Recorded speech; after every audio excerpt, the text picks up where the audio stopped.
Hello, my children. Welcome back to our classroom. How are you all? Yes, very good. I'm also doing very well, and thank you for watching my videos and staying with me. So let's begin today. Today we're going to discuss about present perfect. Before that, we already learned about present tense and past tense. അല്ലേ? Present ടെൻസിനെ കുറിച്ചും past ടെൻസിനെ കുറിച്ചും നമ്മൾ വിശദമായി പഠിച്ചിരുന്നു. 4 tense മൊത്തം നമ്മൾ പഠിച്ചു. പ്രസന്റില് present, simple present and present continuous, simple past and past continuous. ഇവര് ഈ 4 പേരെയും വ്യക്തമായി നമുക്കിപ്പോൾ അറിയാം. വളരെ സിമ്പിൾ ആയിട്ട് നമുക്ക് എഴുതാനും അറിയാം അല്ലേ? ഓക്കെ, അറിയാത്തവരുണ്ടെങ്കിൽ ഇതിന്റെ ഡിസ്ക്രിപ്ഷൻ ബോക്സിൽ ലിങ്ക് ഉണ്ട്, അത് കണ്ടിട്ട് വേണം നിങ്ങൾ ഈ വീഡിയോ കാണാൻ. Okay, so let's move on. Yes, very good. So here we have today present perfect. What is present perfect? ഞാൻ പറഞ്ഞിരുന്നു, നമ്മൾ പെർഫെക്റ്റ് ടെൻസ് അറിയണമെങ്കിൽ ആദ്യം പാസ്റ്റ് ടെൻസും പ്രസന്റ് ടെൻസും അറിയണം. എന്താ കാരണം? ഒന്നുമല്ല, ഈ പ്രസന്റും പാസ്റ്റും തമ്മിലൊരു കോമ്പിനേഷൻ ആണ് പെർഫെക്റ്റ്. ഇത്രേ ഉള്ളൂ. ഓക്കെ, പെർഫെക്റ്റ് ടെൻസ് പറഞ്ഞാൽ എന്താ? ഇവർ തമ്മിലുള്ള ഒരു കണക്ഷൻ, ഒരു ലിങ്ക്, അതാണ് ഈ പെർഫെക്റ്റ് ടെൻസ്. അതായത് ഒരു ആക്ഷൻ അതല്ലെങ്കിൽ ഒരു ഇവന്റ് അത് എപ്പോഴാണ് സംഭവിക്കുന്നത്? പാസ്റ്റിൽ സംഭവിച്ചു. അതായത് ഇപ്പൊ ഈ ഒരു നിമിഷത്തിന്റെ ഏതാനും കുറച്ച് സമയത്തിന് മുമ്പാണ് സംഭവിച്ചത്. ഓക്കെ, പക്ഷേ ആ ഇവന്റ് അല്ലെങ്കിൽ ആ ആക്ഷൻ, അതിന്റെ ഒരു കോൺസിക്വൻസ്, അതിന്റെ ഒരു ഇഫക്റ്റ് നമുക്ക് സ്റ്റിൽ അവൈലബിൾ ആണ്, അല്ലെങ്കിൽ നമുക്ക് ഇപ്പോഴത് ഫീൽ ചെയ്യുന്നുണ്ട്. ഇങ്ങനെയുള്ള ഒരു സന്ദർഭത്തിലാണ് നമ്മൾ എന്തുപയോഗിക്കുക? Perfect tense, present perfect tense ഉപയോഗിക്കുക. മനസ്സിലായില്ലേ? സംശയമുണ്ടോ? പെർഫെക്റ്റ് ടെൻസ് സിമ്പിൾ അല്ലേ? യെസ്, എപ്പോഴും മിസ് കേട്ടിട്ടുണ്ട്, അയ്യോ മിസ് ഈ പെർഫെക്റ്റ് ടെൻസിലേക്ക് കടക്കുമ്പോൾ ഭയങ്കര ടഫാണ്, അതിൽ ഒരുപാട് സംഭവങ്ങളുണ്ട്, ഹാസ്, ഹാവ്, ഹാഡ്, എന്തൊക്കെയുണ്ട് മിസ്സേ, ഭയങ്കര ടെൻഷൻ, ഭയങ്കര കൺഫ്യൂഷൻ. ഇതൊന്നുമില്ല. അങ്ങനെ കുറച്ച് കാര്യങ്ങളൊക്കെ ഇവിടെ ഉണ്ടെങ്കിൽ കംപ്ലീറ്റ് വേഗം ഡിലീറ്റ് ചെയ്തോളൂ. Free space, please download this one. Very easy. എന്താ? Yes, an action which happened in the past and which have the consequence at the present moment. This is perfect tense. Very simple. Simple അല്ലേ? Yes, മനസ്സിലായില്ലേ? Okay, ഒന്നും കൂടി നാടൻ സ്റ്റൈലിൽ പറയുകയാണെങ്കിൽ, ഒരു കാര്യം ഒരു 5 മിനിറ്റ് മുന്നേ നടന്നു, അല്ലെങ്കിൽ വേണ്ട ഒരു 10 മിനിറ്റ്, അല്ലെങ്കിൽ വേണ്ട ഒരു അരമണിക്കൂർ മുന്നേ നടന്നു. ഓക്കെ, എന്നിട്ട് അപ്പൊ അത് കഴിഞ്ഞു, ആ സംഭവം അവിടെ സംഭവിച്ചു തുടങ്ങി. ഓക്കെ, പക്ഷേ ഇത് ഇപ്പോഴും കഴിഞ്ഞിട്ടുള്ളൂ. ബട്ട് നമ്മളിപ്പോഴും ഇവിടെ ഉണ്ട്, നമ്മളത് കേട്ടവരാണ്, അല്ലെങ്കിൽ നമ്മളത് ചെയ്തവരാണ്. ആ ചെയ്ത പ്രവൃത്തി കഴിഞ്ഞ് ഇപ്പം അങ്ങോട്ട് എടുത്തിട്ടുള്ളൂ. അപ്പൊ നമ്മളിപ്പോൾ എവിടെ ഉള്ളത്? പ്രസന്റിലാണ്. ഈ ഒരു സിറ്റുവേഷൻ ആണ് എന്ത് പറയുന്നത്? പെർഫെക്റ്റ് ടെൻസ് എന്ന് പറയുന്നത്. ഈസി അല്ലേ? അതെ, ഈസിയാണ്, എനിക്കറിയാം. ഓക്കെ, ഇനി നമുക്ക് പതിവ് പോലെ ഫോമിലേക്ക് കിടക്കാം. പക്ഷെ ഇങ്ങനെ പറഞ്ഞാൽ പോരാ, എഴുതണ്ടേ? എക്സാമിന് എഴുതണ്ടേ? യെസ്. എക്സസൈസ് വരുമ്പോൾ ചെയ്യണ്ടേ? യെസ്. സോ പതിവ് പോലെ ഒരു സബ്ജക്റ്റിന് ഒരു സെന്റൻസ് തുടങ്ങുമ്പോൾ നമുക്ക് എന്ത് വേണം? അറിയാം, സബ്ജക്റ്റ് വേണം. Very good. സബ്ജക്റ്റ് ഇവിടെ ഉണ്ടല്ലോ. Yes. Then auxiliary verbs. Present perfect ടെൻസില് നമ്മൾ 2 ഓക്സിലറി വെർബ്സ് ആണ് ഉപയോഗിക്കാൻ പോകുന്നത്. ഓക്കെ, 2 സഹായത്തിന് 2 പേരുണ്ട്. പക്ഷെ 2 പേര് ഒരുമിച്ച് നമുക്ക് വേണ്ട, 1 പേര് മതി. കാരണം 2 പേര് ഒരുമിച്ചാകുമ്പോൾ ഒന്നും നടക്കില്ല. അപ്പൊ 1 പേരല്ലേ നല്ലത്? യെസ്. ഹാസ് ഉണ്ട്, ഹാവ് ഉണ്ട്. ഓക്കെ, ഇതിൽ ഏതെങ്കിലും ഒന്ന് ഉപയോഗിക്കുക. സബ്ജക്റ്റ് എടുക്കുന്നു, കൂടെ ആരെ നിർത്തുന്നു? യെസ്, ഹാസിനെയോ ഹാവിനെയോ നിർത്തുന്നു. ഓക്കെ, ദെൻ വേർബ് ആക്ഷൻ എങ്ങനെ ഇരിക്കണം? Third form of the verb. പറഞ്ഞിട്ടില്ലേ നമ്മള് വേർബിന് എത്ര രൂപമുണ്ട്? യെസ്, 3 ഫോംസ് ഉണ്ട്. അതെന്താണെന്നും എങ്ങനെയാണെന്നും നമ്മൾ ഒരു എപ്പിസോഡിൽ പറഞ്ഞിട്ടുണ്ട്. ഓക്കെ, ഓർത്തിരിക്കുക. So subject, has or have, ഏതെങ്കിലും ഒന്ന്. Then third form of the verb. ഒരു സെന്റൻസ് ആയി പെർഫെക്റ്റ് ടെൻസിൽ, സിമ്പിൾ പെർഫെക്റ്റ് ടെൻസിൽ, ഐ മീൻ പ്രസന്റ് പെർഫെക്റ്റ് ടെൻസിൽ ഒരു സെന്റൻസ് ആയി. എളുപ്പമല്ലേ? ഇനി എക്സാമിലേക്ക് പോകുമ്പോൾ കൂടുതൽ മനസ്സിലാവും. മിസ് ഇവിടെ ഷീ ഹാസ് വർക്ക്ഡ്, ഇത്രയും നോക്കുക, ഇവിടെ നിൽക്കട്ടെ. ഷീ ഹാസ് വർക്ക്ഡ്, നിങ്ങൾക്ക് കാണുന്നുണ്ടാവും എന്ന് വിചാരിക്കുന്നു. She has worked. ഇവിടെ I have subject here, I took has. ഞാൻ ആരെ സഹായത്തിന് വിളിച്ചത്? ഹാസിനെ വിളിച്ചു. Then has I have here, then plus worked. This is workന്റെ work, worked അല്ലെ? 3 ഫോമിലെ 3ാമത്തെ ഫോമും. ഓക്കെ, ഇങ്ങനെയാണ് ഒരു സിമ്പിൾ ആയിട്ടുള്ള ഒരു രൂപം പെർഫെക്റ്റ് ടെൻസിലെ, പ്രസന്റ് പെർഫെക്റ്റ് ടെൻസിലെ സിമ്പിൾ രൂപം. ഇനി she has worked in the bank for 2 years. ഇതാണ് ഈ ഫുൾ സെന്റൻസ്. ആ സിറ്റുവേഷൻ മനസ്സിലാക്കാൻ വേണ്ടിയിട്ടാ. She has worked in the bank for 2 years. 2 വർഷത്തോളമായിട്ട് അവള് ബാങ്കിൽ വർക്ക് ചെയ്യുന്നുണ്ട്. നമ്മൾ പറയാറില്ല, ഒരു കോമൺ സെന്റൻസാ, ആ 2 വർഷത്തോളമായിട്ട് ഇപ്പോ ബാങ്കിലാണ് വർക്ക് ചെയ്യുന്നത്. നമ്മൾ പറയാറില്ലേ? നമ്മളീ പറഞ്ഞത് പ്രസന്റ് പെർഫെക്റ്റിലാണ്. She has worked in the bank for 2 years, for 3 years. See, വളരെ സിമ്പിളാണ്. അപ്പൊ ആ സിറ്റുവേഷൻ മനസ്സിലായില്ലേ? അപ്പൊ ഇനി എങ്ങനെ ഉപയോഗിക്കുക? ആ സിറ്റുവേഷൻ മനസ്സിലാക്കി കഴിഞ്ഞാൽ പിന്നെ നിങ്ങൾ ഈ ഒരു ഫോം മനസ്സിലാക്കി വെച്ചാൽ തീർന്നു.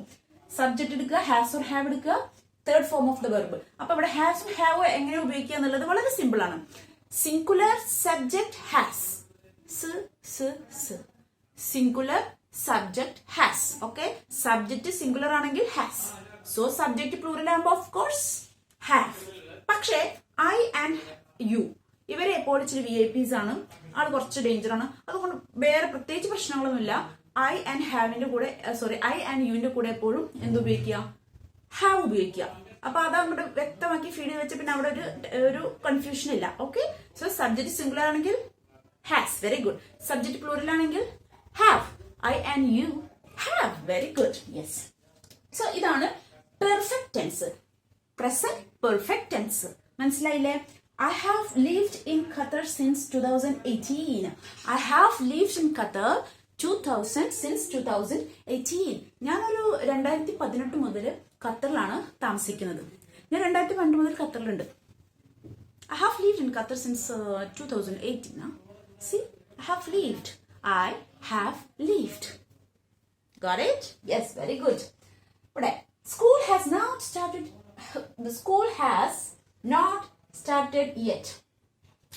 സ്കൂൾ ഇതുവരെയായിട്ടും തുടങ്ങിയിട്ടില്ല. School has not started yet. Has not started. എന്തെങ്കിലും സംശയം ഉണ്ടോ? ഇവിടെ നോട്ട് വന്നു വെച്ചിട്ടില്ലല്ലോ. നെഗറ്റീവ് സെന്റൻസ് ആണ്, അതൊന്നും ഒരു വിഷയമല്ല. നോട്ട് എപ്പോഴാ വെക്കുക? യെസ്, നെഗറ്റീവില്. അപ്പൊ നിങ്ങൾക്ക് അങ്ങനെ ഒരു സെന്റൻസ് വെച്ചെങ്കിൽ ഈ സഹായക്കുറിയുടെ ഒരു നോട്ട് വെക്കുക എന്നുള്ളതുള്ളൂ. അതൊന്നും വലിയ കാര്യമില്ല. So school has not started yet. ഇതുവരെയായിട്ടും തുടങ്ങിയിട്ടില്ല അല്ലെങ്കിൽ സ്റ്റാർട്ട് ചെയ്തിട്ടില്ല. അത്രേ ഉള്ളൂ ഈ പെർഫെക്റ്റ് ടെൻസ് എന്ന് പറയുന്നത്. നമുക്ക് സമ്മറൈസ് ചെയ്താലോ? യെസ്. സോ ഒരു action which started in the past and which has the consequence in the present. അതല്ലെങ്കിൽ നമുക്ക് ഇങ്ങനെ പറയാം, a combination of past with the present. Okay, നമുക്കറിയാം tense is what is tense? Yes, it's all about time. Okay, and the time action, time action tense എല്ലാം ഒരുമിച്ച് വേണമെങ്കിൽ ഈ സംഭവം മുന്നോട്ട് പോകും. ഇതൊക്കെ നമ്മൾ പറഞ്ഞു കഴിഞ്ഞ കാര്യങ്ങളാണ്. അപ്പൊ ഒരു ആക്ഷൻ നമ്മൾ പാസ്റ്റിൽ നടക്കുന്നു, ദെൻ പ്രസന്റില് അതിന്റെ കോൺസിക്വൻസ് ഉണ്ട്, പെർഫെക്റ്റ് ടെൻസ് ഉപയോഗിക്കുന്നു. എങ്ങനെ ഉപയോഗിക്കുന്നു? Take a subject, add has or have plus third form of the word. തീർന്നില്ലേ? Yes, very good. ഇതിനോട് കൂടെ തന്നെ മിസ് പെർഫെക്റ്റ് കണ്ടിന്യൂസ് ടെൻസും പറയുന്നുണ്ട്. കാരണം ഇത് മനസ്സിലാക്കി എടുത്തു കഴിഞ്ഞാൽ അതിനൊപ്പം ഇതും കൂടി പോയിക്കോട്ടെ. കാരണം ഇവിടെ ഒന്നുമില്ല, വളരെ സിമ്പിൾ ആണ്. നിങ്ങൾക്ക് പേരിൽ നിന്ന് ഇത് പഠിച്ചെടുക്കാം. ഇപ്പൊ നിങ്ങൾക്ക് പെർഫെക്റ്റ് ടെൻസ് എന്താന്ന് മനസ്സിലായില്ലേ? പെർഫെക്റ്റ് എന്താന്ന് നിങ്ങൾക്ക് വളരെ വ്യക്തമായി പെർഫെക്റ്റ് ആയിട്ട് മനസ്സിലായെന്ന് വിചാരിക്കുന്നു, അല്ലെ? പെർഫെക്റ്റ് എന്ന് പറഞ്ഞാല് പഠിച്ചു കഴിഞ്ഞു. ഓക്കെ, ഇനി പെർഫെക്റ്റ് പ്ലസ് കണ്ടിന്യൂസ്. സിമ്പിൾ അല്ലേ? ഇത് പഠിക്കാൻ തന്നെ ഇല്ല. ഓക്കെ, ഒരു perfect tense but it's continuing, the action is continuing. So ഈ പെർഫെക്റ്റ് ടെൻസിന്റെ ടൈമില് ഒരു ആക്ഷൻ, അതായത് something started in the past, perfect, has continued until now. നിങ്ങളുള്ള സമയം, ആ പ്രസന്റ് മൂമെന്റ്, അപ്പോഴും ഈ ആക്ഷൻ, പാസ്റ്റിൽ നടന്ന ആക്ഷൻ കണ്ടിന്യൂ ചെയ്തുകൊണ്ടിരിക്കുകയാണ്. പെർഫെക്റ്റ് ടെൻസിൽ സംഭവം പാസ്റ്റിൽ തുടങ്ങി, പക്ഷെ അത് തീർന്നു, but it has the consequence at the present. But here an action which started in the past and right now at the present moment which is continuing. Perfect continuous. Perfect മനസ്സിലായി. So whatever started in the past but still it's continuing at the time, at the present time. This is perfect continuous. സംഭവം മനസ്സിലായില്ലേ? Yes. ഇനി ഫോമിലേക്ക് വരാം. As usual, I have here subject, has or have. ഇത്രയും പഠിച്ചു. കാരണം ഇത്രയും എന്താണ്? യെസ്, പെർഫെക്റ്റ് ആണ്. ഇനി ഇവിടെ ഒരു കണ്ടിന്യൂസ് ടെൻസ് ആയതുകൊണ്ട് നമ്മൾ എന്ത് ചേർക്കണം? ബീൻ ചേർക്കണം. ബീൻ ചേർക്കുന്നുണ്ടെങ്കിൽ പിന്നെ നമുക്കറിയാം കണ്ടിന്യൂസ്, ഏത് കണ്ടിന്യൂസ് ടെൻസ് ആയിക്കോട്ടെ നമ്മൾ എന്താ ഉപയോഗിക്കുക? വേർബിന്റെ ing ഫോം ആണ്. അത് ഉറച്ച കേസാണ്, നമ്മൾ പറഞ്ഞതുമാണ്. കണ്ടിന്യൂസ് ടെൻസ് ആണെങ്കിൽ ing form of the verb, ഒരു മാറ്റമില്ല. So subject has or have plus been. ഇവിടെ ഒരു ആള് പ്രത്യേകം ചേർന്നത് ആരായി? ബീൻ മാത്രമാണ്. Then ing form of the verb. They have been talking for the last hour. So they started talking, okay, before, but still they are talking. മനസ്സിലായോ? അതായത് അപ്പൊ ആ സമയം, ആ ഒരു ടൈം ഡ്യൂറേഷൻ ആണ് ഈ പെർഫെക്റ്റ് കണ്ടിന്യൂസിൽ ഇമ്പോർട്ടന്റ്. അപ്പൊ നിങ്ങൾക്ക് എന്തെങ്കിലും പറയാനുണ്ട്? ആ ഒരു ടൈം, ആ ആക്ഷൻ അല്ല, ആ ഒരു ടൈമിനെയാണ് നിങ്ങൾക്ക് കൂടുതൽ ഇവിടെ എടുത്ത് പറയേണ്ടതെങ്കിൽ, ആ ഒരു പീരീഡ് ഓഫ് ടൈമാണ് നിങ്ങൾ ഇവിടെ എടുത്ത് പറയേണ്ടതെങ്കിൽ നിങ്ങൾ ഈ ടെൻസ് ആണ് ഉപയോഗിക്കേണ്ടത്. ഒരു അരമണിക്കൂറായിട്ട് ഞാൻ നിന്നെ വെയിറ്റ് ചെയ്തുകൊണ്ടിരിക്കുകയാണ്. ഇതിൽ ആ അരമണിക്കൂറിനാണ് ഇമ്പോർട്ടന്റ് അല്ലേ? ഞാൻ അരമണിക്കൂറായി നിന്നെ അവിടെ വെയിറ്റ് ചെയ്തുകൊണ്ടിരിക്കുന്നത്. C, still I M waiting for you. ഇങ്ങനത്തെ സിറ്റുവേഷൻ അവിടെയാണ് പെർഫെക്റ്റ് കണ്ടിന്യൂസ് നമ്മൾ ഉപയോഗിക്കുക. സിമ്പിൾ അല്ലേ? C, they subject have been. ഞാൻ എന്തെടുത്തു? ദേ പ്ലൂറൽ ആണ്. So I took have, then been. They have been talking for the last hour. Next, you have been waiting here for 2 hours. See?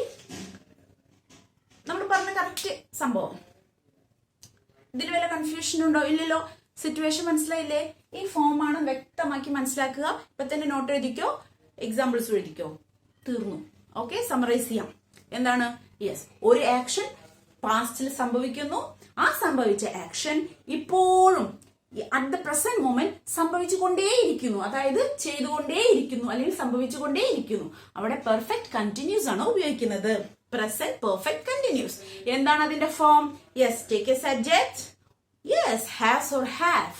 Then yes, been plus ing form of the verb. ആദ്യം situation മനസ്സിലാക്കിയിട്ട് മാത്രമേ നിങ്ങൾ ഫോമിലേക്ക് പോകാവൂ. അല്ലെങ്കിൽ നിങ്ങൾ ഇത് കാണാപാഠം ഈ form ഒന്നും പഠിച്ചിട്ട് ഒരിക്കലും ടെൻസ് പഠിക്കാൻ പോകില്ല. ഓക്കെ, ഇതേ പാറ്റേൺ ഫോളോ ചെയ്യുക. ഓക്കെ, വളരെ ഈസിയാണ്. ഒരു പെർഫെക്റ്റ് ടെൻസ് പറയുമ്പോൾ ഹാസ് ഓർ ഹാവ് ഉണ്ട്. എപ്പോഴാണ് ഹാസ് ഓർ ഉപയോഗിക്കുക? Yes, subject is singular has, subject plural have. Very good. Then it's continuing, so I should use been. Yeah, I'm using been, but yes, it's continuous tense.